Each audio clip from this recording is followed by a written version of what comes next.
4:36 and happening right now. The city of New Britain demanding former mayor Erin Stewart return more than $200,000 that they say she allegedly took despite not being entitled to it. Your reporter Anna Stansfield live outside of City Hall breaking down the city's deadline and what comes next. Anna, what's the latest?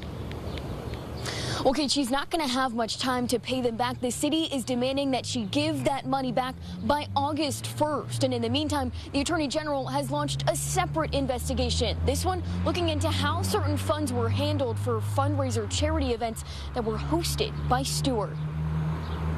Here's what New Britain leaders say the city is owed. $108,000 for vacation pay and holidays, $32,000 for Stewart's college degree, and $102,000 for legal costs and investigations, bringing the current total to $242,000.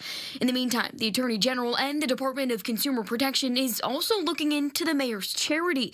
In the past, Stewart held fundraisers at places like Stanley Golf Course. Now they want to get to the bottom of how funds were used for those charity fundraisers.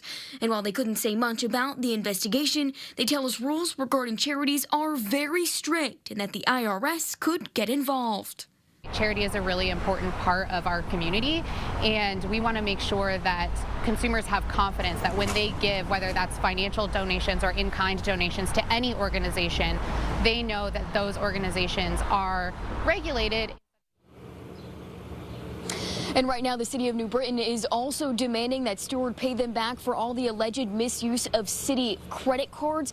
That investigation is still underway at this point, but we do know that they want that money back. Again, they are demanding it, and we have reached out to Stewart's attorney.